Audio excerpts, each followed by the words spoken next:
Hey guys, what's going on? Odysseas here, and I just wanted to pop in for a second.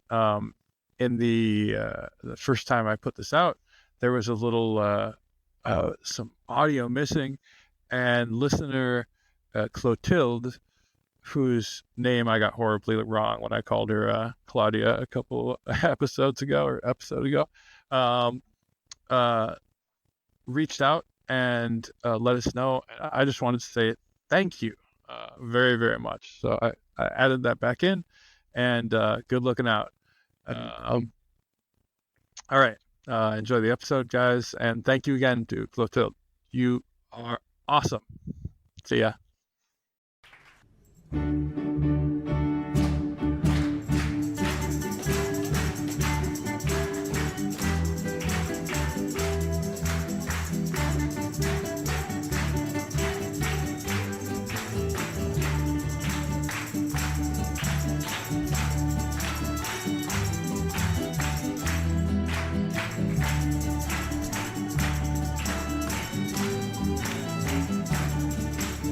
Ο φρουραροχός της Καστοριάς τραβούσε τα μαλλιά του σαν ήρθανε τα ανταρκτικά στην περιφέρεια του, σαν ήρθανε τα ανταρκτικά στην περιφέρεια του. Hi, I'm Rahaf with my school bag. I was supposed to be in my senior year of school. We call it Tawjihi here in Palestine. And I was starting my year really excited because, it's my last year of school. But unfortunately, we won't be going to schools and universities anymore because of what's happening here in my city, Gaza. We won't be going to schools and universities because they have been bombed. Meanwhile, the Israelis are going back to their schools and universities at the 31st of December as if nothing happened. I think they are trying to keep us ignorant and uneducated. I just want everyone to know that there are medical students here in Gaza who want to continue studying to become doctors. But where? Where they can do that after their universities have been bombed? And not only medical students, because this was just an example, all of the students in other fields too. I took my bag in hope that we will return someday after this war ends. But I don't know if I will find my school or even teachers, because there's two of my teachers have already been martyred. I regret every moment when I complained going to school and studying. I wish I could go back to school even for one day. All right. Welcome back. Welcome back to Comrade Uncle. Welcome back to us. We have got some stuff for you today. Palestine is not the easiest thing to talk about, but nonetheless, it is something we must talk about, both as human beings and as people of conscience. Yep. I guess we're here today to talk about the ongoing situation in Gaza and Palestine, more generally, and more specifically about the attack on the education system. If that's Yeah. the way. Yeah. Well, and how it folds into the probable genocide that's going on there. Right. Right. The International Court of Justice ruled, the preliminary ruling, of course, their rulings are slow, that there is, I believe the term was, probable cause to think that genocide is ongoing. And of course, genocide is more than one thing. It's not just a population that is decreased. That can be a part of it, but it can also be the elimination or of a population's ability to exist. So the destruction of the educational system is a piece of that, at least. But I want to, for multiple reasons, because this is challenging. And I was thinking about this earlier. I am, you are, we, I think, are self-professed socialists, not social democrats, socialists. Now, that the word could mean an awful lot of things, but one of the things it means is that we stand for humanity, and that humanity doesn't have to be us. It's not just people that we know and like or agree with. And in fact, our last episode, when we talked about empathy and sharing the troubles of others, that was the paper that my co-author, Mary Layon, who, as it turns out, happens to be your mother, and my sister, who I and I wrote, but it touched on that very issue. So first of all, because there will be some who will hear this and will simply turn off, I'm afraid. And a people who are oppressed, a people who are occupied, do have the right to oppose that occupation. They do. Yes. That is enshrined in international law. But they can't do it just any old way they want. That's not possible, right? I mean, there are rules, and the rules are: you don't hurt civilians, you don't hurt kids. So what Hamas did on 7 October, breaking out of that concentration camp, wasn't a prison. Prison, even though in America it's a little different, prisons are places where people who have been adjudicated guilty are kept. But concentration camps is a place where people who are there only because of who they are, not what they've done, are kept. So when they broke out of that concentration camp, to my mind, that was a plus for them. They had every right to do it. They tried multiple peaceful maneuvers, never worked. Right. When they engaged with the Israeli military, notwithstanding the deaths of those of the military on both sides, I mean, those are children of somebody. They have people who love them. Again, as I think we would say, as socialists, we don't relish the death of any human being. It diminishes us always. But that's at least legit. When civilians are taken, when civilians are killed, those are war crimes. And no matter how much one stands with, as we should, I think, the Palestinian people, we have to call those things as we see them. And those will have to be dealt with at some point.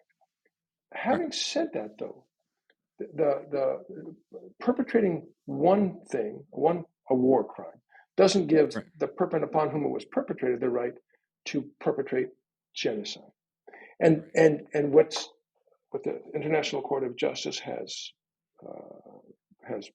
ruled preliminarily is that may be what's going on. And thinking about that ruling, thinking about what's going on, thinking about, perhaps because I've spent a lifetime in universities, thinking about the destruction of the university education system, I started thinking about some work that had been done by Professor Timothy Snyder at Yale University.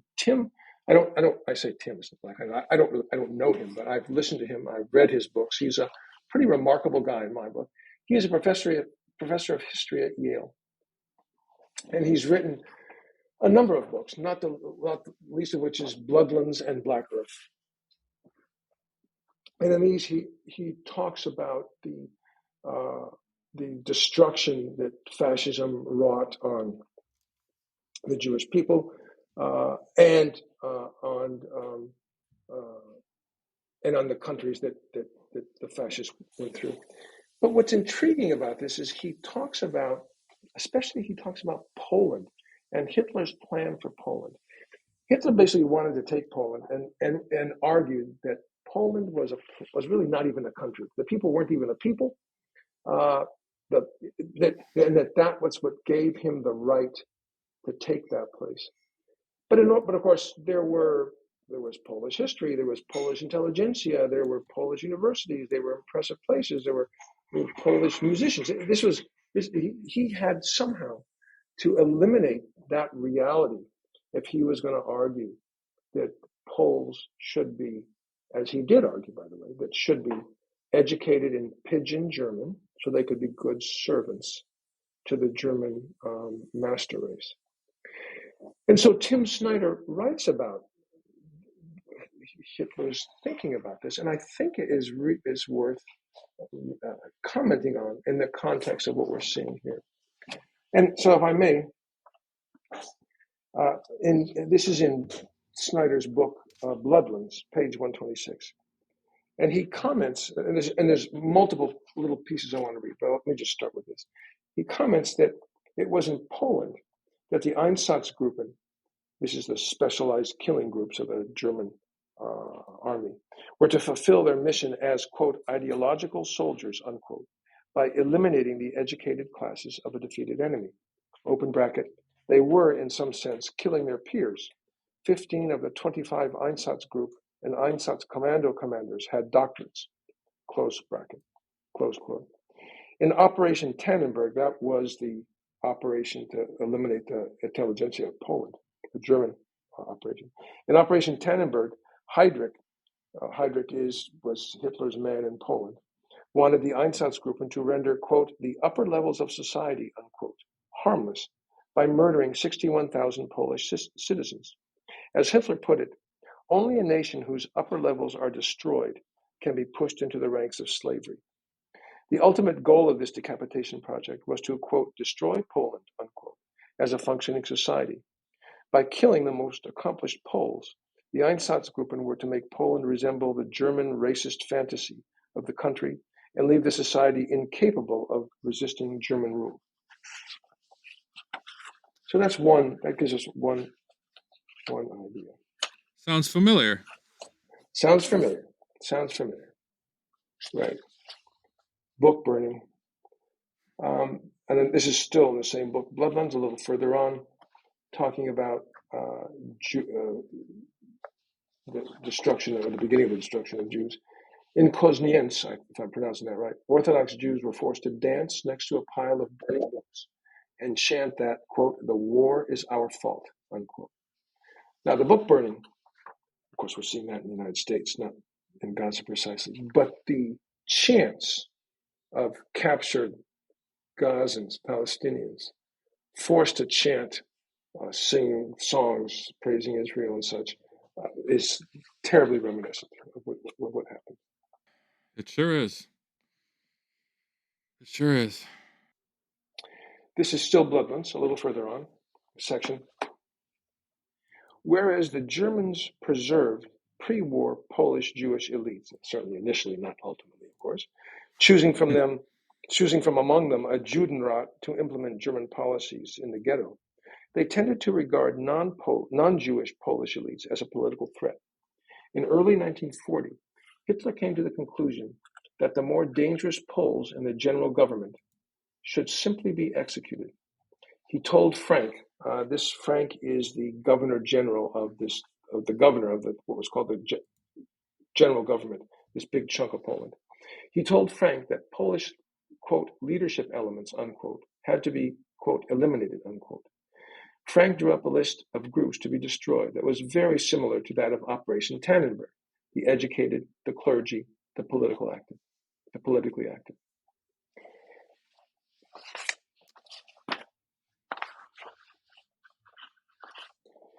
And then I think one last piece here from his book, Black Earth. I think this is the only one. Yeah. Talking about the rights, or actually lack of rights, that people who have no state, who are stateless, the position that leaves them in. So here, the nullification, this is from the book Black Earth, a different book, but of Tim Snyder's. The nullification of statehood and law was no technicality, but rather a matter of life and death. Traditionally, European states understood one another's regimes as legitimate. Even when they were at war, they recognized one another's existence and the distinctiveness of one another's constitutional traditions. Citizenship is meaningful only when recognized reciprocally. Hitler was destroying the principle of citizenship when he destroyed a neighboring civitas, moving Germany along with Europe toward lawlessness. Germany was treating Poland as European states in their most destructive moments treated settler colonies, as a bit of earth inhabited by ungoverned and undefined beings. Right. Well, it is very difficult to read that and not start thinking about what's going on in Gaza. And it does remind me, I'm just so sorry to say, it does remind me of a comment of Christopher Hedges, actually referring to, I think, referring to a book by Christopher Browning um, ordinary, I think it's entitled Ordinary Men, about this reserve police battalion who ended up being murderers of Jews in the east in the east. And his comment is that the line between he or she upon whom terror or genocide is perpetrated and becoming a perpetrator is extremely narrow, extremely fine. And it's not, one can't argue that because one was once oppressed, that therefore he or she can't be an oppressor. And I think that's what we're seeing in Gaza. So it brings us to to Gaza today. Now, these numbers may not be quite right. I think you've got some newer ones, but there are some 30,000. Let me see if I can bring this up. There are some 30,000 total deaths, 29,954 in the Gaza Strip, of whom 12,660 are children, 8,570 are women, 340 are medical staff, 246 are educators, professors, teachers, 200 are members of the press, 152 are UN staff members. There's 4,700 missing women and children, and 7,800 missing others. It is beyond horrible. So well over 100,000 people, and that's not even counting the people. These are the absolutely confirmed. That doesn't count all of the vast numbers of people that are missing and still buried under the rubble, because they won't count those. They're and actually, as a matter of fact, here we've got 7,800 missing. Right. 40. Yeah. There's an attempt to count it, but who knows if that number is right or not. And in fact, there is actually you've seen it, a Lancet article. The Lancet is a very well-known, very rigorous British medical journal that shows that the estimates by the Gazan Ministry of Health are essentially right on the money in terms of deaths and missing. Right. There's been a fair amount of brouhaha, both by Israeli mouthpieces and by Joe Biden, I'm sorry to say, that the data by the Ministry of Health was not accurate. It is as accurate as it can possibly be. It probably undercounts rather than overcounts. Mm-hmm. Yep. It's called No Evidence of Inflated Mortality, reporting from the Gaza Ministry of Health, published in the Lancet, December 6th. And we'll put a link. Yeah. Can you put the link? Okay, good. Actually, could you put the link to Tim Snyder's books? They're important to read because, of course, because of Gaza, but not just because of Gaza, because this is history that needs to be known. And Snyder has done a really good job. So there's around 100,000 dead and wounded, and some 500, almost 600,000 people, a quarter of the population. It's called, quote, one step away, a missed meal away from famine. Now, again, the mouthpieces for Israel say, no, that's just not true, and there's trucks everywhere, and we're letting them in. The best data from independent observers is Israel is not allowing them in, neither from the Rafah side, which is the south, which is purportedly controlled by Egypt, but Israel controls the final entry after the Egyptian side is left, and also from the northern side, where Israelis do control, where Israeli citizens, I'm embarrassed to say, embarrassed as a human, are dancing and singing and keeping trucks out, standing in front of the trucks, blockading food from coming in. And you can see, exactly.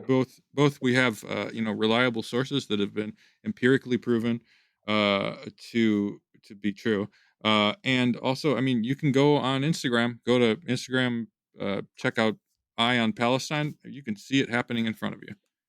Yeah. Now, what about the universities? I've gotten two separate counts when I've looked this up, so forgive me if I'm off by a touch, but there's either 12 or 13 universities, and all, to the best of my reading and research, have been destroyed or severely damaged and are unusable. Right. The Geneva-based independent Euromed human rights group said that Israel has systematically destroyed every university in Gaza in stages, not all at once, as this has gone on for over 3 months, 4 months. There's 94 university professors who have been killed. Now think about, in the context of Tim Snyder's work, the elimination of the intelligentsia. I'm not trying to minimize working people. That's not where this goes. But you can't teach kids without teachers. You can't teach new engineers without engineering professors. You can't teach medicine, my area, without professors of medicine. There had been 94 university professors killed. And what this monitor, this is Euromed Human Rights Monitor, has said is that they deemed the Israeli destruction, intentional destruction of Palestinian cultural and historical properties, part of the definition of genocide. There are in the Gaza 737 schools, non-university schools. 288 are run by UNRWA, that's 40%, the United Nations Works and Relief Agency. All of them are closed, all of them. 85% of the 2.3 million in Gaza are displaced amid this disastrous ground and air offensive. And no Gazan student has attended school since November. There was some attempt to do remote schooling, but since internet and communications have been closed down over and over again, that's not possible either. Up to 280 government and 65 UNRWA-run schools have been destroyed or damaged. 90% of the schools have been subject to direct or indirect damage. And a handful of them are being used as shelter for internally displaced people. 231 teachers, this is slightly older data, but 231 teachers have been killed. And of course, this is not a small deal. The Palestinians are some of the most literate people in the Middle East, with 97%, I believe it is, of people over 15 are literate. Yeah. There's also been destruction of cultural sites. Again, part of the definition of genocide. Part of also what, from the reading previously, that Hitler recognized he had to do. Cultural heritage sites, libraries, archives, museums destroyed, damaged, plundered, and the material taken back to Israel. This happened during one of the Israeli invasions of Lebanon, when they invaded Beirut and went to the Palestinian archives and took everything back to Israel. And they're bragging about it on they post videos on Instagram and TikTok as they are doing it, the soldiers. I mean, it is, yes. It's so plainly there to see. Yes. And then a comment from Toronto Star, I believe it is, in Canada. Quote, when taken into consideration, along with attacks that have devastated hospitals, the media, bakeries, cultural sites such as ancient mosques, churches, hammams, as well as the killings of healthcare professionals and journalists, among others, this Israeli behavior, would fit in with the Genocide Convention's definitions.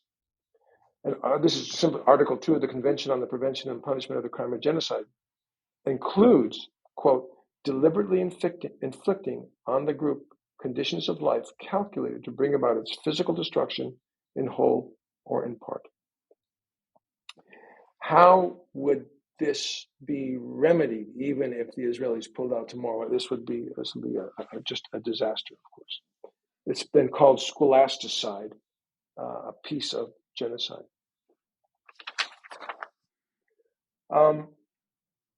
So it is.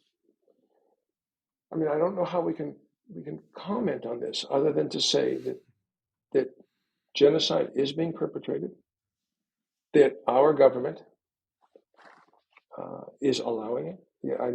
Biden sent some large aircraft to drop food to the Gazans, when in fact he could pick up the phone and say to Netanyahu, either you open these border crossings and allow appropriate food in by ground, or there will be, as of tomorrow morning, no further armaments, no further political support, no further finance, full stop. Right. Biden And he won't has do the that. power to do that right now. It is not, Yeah, you yeah. know, and quite to the reverse, he has bypassed Congress twice to rush aid, lethal aid, right? Bombs Yeah, to these yeah. guys. Lethal. Yeah. He, you know, it's the U.S. Under his leadership, of course, has vetoed at least 2 calls for ceasefire, maybe more. Hmm. It's, you know, there is a path to affecting change there, and that is because we fund every single step of this. Yeah, and it's not just a theoretical issue. During one of the invasions of Lebanon, when Reagan was president, he called, I believe it was Menachem Begin. I think Begin was the prime minister at the time when this call happened, and said, "Stop, or else," and it will stop. There's no question about that. It would stop. And the the challenge is a ceasefire is the first step. We got to do something. Got to get food and medical care to people. But that's not the answer. Of course, the answer is how does the 100-year war against the Palestinian people end? Right? It's not. It doesn't start in 1948, although it's worse in 1948. It starts around 1917, and that needs to be addressed. The To my way of thinking, at least, Europeans and Americans guilty, absolutely guilty, as they should have been, that they averted their eyes when the Jewish people were being murdered by German fascism, Nazism, Right. averted their And eyes. the Slavic people and the socialists and the Russians and the trade unionists and the gay people and the Yes, yes, yeah, yeah. No, that guilt led them to avert their eyes. And when the Palestinians said, "No, you can't give our country away," I mean, we didn't do this, and they didn't do this. It was Europe. It was Europe. Um, yeah. they ignored them, and so there has to be a solution. Now, what is it? What is it? That's of course for people there, not for us. But my best sense is a secular democratic state with equal rights for all. Full stop. Full stop. There's 2 or 3 generations, 3 generations, I guess you'd say. Yeah, 3 generations of Israelis who've gone there, grown up there, they're there. You can't say to them, go back to wherever. There is no wherever. It doesn't, no, they're there. It's the issue isn't that they're there. The issue is that they reject the presence, the democratic presence, if you will, the equal presence of the Palestinians who are there as well. And that's, I think, the direction we have to go. But Right.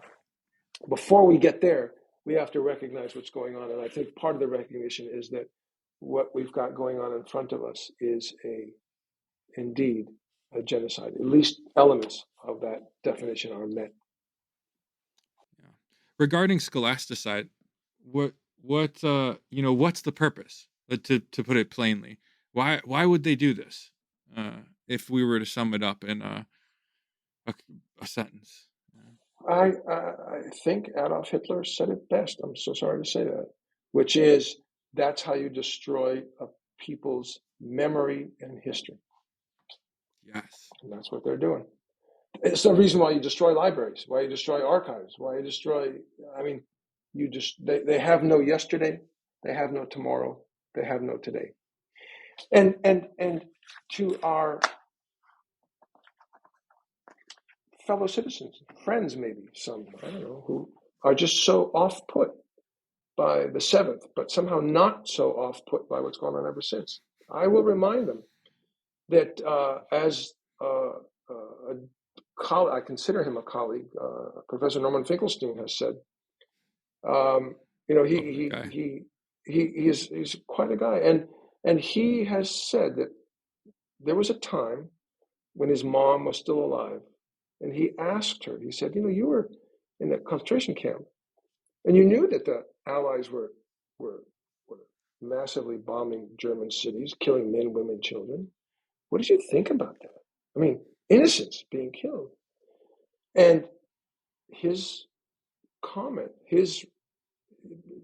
what he remembered her saying was, we were going to die, they should die. In other words, there was no empathy and they were innocents that were being killed by the Allies. In 1831, Nat Turner and a handful of Confederates staged a slave rebellion, and they murdered over about 48 hours everybody they Not could. not the kind of Confederates that the Civil War would be fought against, but Confederates No, in no, the no, no. sense that Sorry, yeah, yeah. not no, Mhm. colleagues, friends, Right, co-conspirators is what I meant. Yes, right, yes, yeah, no, not those Confederates. Absolutely not. right. Nat Turner and his, excuse me, and his band of brothers uh, uh, rose up. There was a handful of them, and they killed men, women, and children for about 48 hours before they were captured and killed. And the talking heads of the day went to William Lloyd Garrison, a pacifist, a Christian, a writer, a newspaperman, and said, "Do you condemn Nat Turner?" And his comment was not unlike what we just said, that the deaths of innocents are always to be condemned. But we have done this. We created this. He had no yesterday. He had no tomorrow. He had no today. We had our boot on his neck. He was a slave. We did this. And I think that's the way to think about this. It's not that anyone would Yes. rejoice. I do not.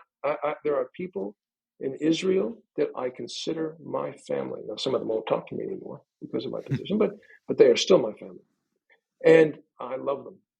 Um, there's no joy in anyone's suffering or death. That is not what it means to be socialist by any means. But to me, to be a human, for crying out loud. Yeah. But we have done this, and I'm sorry to say, I'm embarrassed to say, I'm angered to say, I'm whatever, that our president, a guy on whose campaign, yes, I worked. Uh, um, well, I mean, I figure it's better than Trump, but Right. it's another discussion. He has seriously let us down on this issue. Yeah. But we can push, and that's what But we can push. what we should do. In fact, the thing that all this begs the question. So we've laid out, I think, a very convincing case for the fact that this is happening. In fact, Mm-hmm. that begs the Mm-hmm. question: what can we do? How can we stand by? I mean, it's disheartening, right? You see this stuff happening, and it's heartbreaking. And how powerless are you? How powerless am I? But Yeah. I will tell you this: refer to the people. Not that Palestinians are automatically right, or anybody who's a victim is automatically right, but if we want to be allies, then we can do, or at least listen to the things that they're asking. And I love, there was this a doctor interviewed a Palestinian doctor, and he had a really great line about it. First off, what they're asking is for us to speak up, use our voices, protest, bird dog. That means following around politicians and Mm-hmm. non-violently chastising them. Mm-hmm. To call, to email. And this guy this doctor added something that I thought was lovely, and that is write a poem, write a song, uh, do be creative, create art, do things, but speak up, because right now, just like the people during the Holocaust, if you had been alive during the Holocaust, you would have done what you are doing now. So do Yes. now Exactly. what you would have wanted to have done had you been alive for that, because this is your Exactly right. chance. Exactly right. Well, well, they say I actually have to go, but I Yeah, have yeah, written one poem on this, about this. Nobody yes. wanted to see it, but I I will want to send see it to it. you. You can post it. I'll send it to Yeah. you. And if you'll post Tim Snyder's books Hmm. and this little summary that we came Hmm. up with, if you want to clean it, if you want to make Yeah, it better looking, that's fine. It was kind of, sure. but remember, opening song, closing song. Yes, you got it. Okay, I love you, Uncle okay, Joe, baby. man. It's good to Love you, see you. sweetie. Good to see you. I'll send this thing to you soon. Okay. All right, Bye we'll bye. talk soon. Bye. Okay. Bye bye. Thank you guys for listening to Comrade Uncle once again. We're so happy to have you with us. Brings my heart great joy. So, hang in there, keep your head up. Free Palestine. Please like and subscribe. If you're on YouTube, leave us a nice review. If you're listening on a podcast version, on the audio version, we have both audio and video available. Check us out at comradeunclepod.com. Follow us, talk about us, tell your friends, and above all, stay strong. We're with you, comrade. And if we fight together, we will win. Bye, guys. Stamattina mi sono alzato, oh bella ciao, bella ciao, bella ciao, ciao, ciao. Stamattina mi sono alzato e ho trovato l'invaso. Oh partigiano, portami via, oh bella ciao, bella ciao, bella ciao, ciao, ciao. Partigiano, portami via, che mi sento di morire. E se io muoio da partigiano, oh bella ciao, bella ciao, bella ciao, ciao, ciao. E se muoio da partigiano, tu mi devi seppellire e seppellire lassù in montagna. Oh bella ciao, bella ciao, bella ciao, ciao, ciao. Seppellire lassù in montagna, sotto l'ombra di un bel fiore. Tutte le genti che passeranno, oh bella ciao, bella ciao, bella ciao, ciao, ciao. E le genti che passeranno ti diranno che bel fiore, e questo è il fiore del partigiano. Oh bella ciao, bella ciao, bella ciao, ciao, ciao. Questo è il fiore del partigiano, morto per la libertà. Questo è il fiore del partigiano.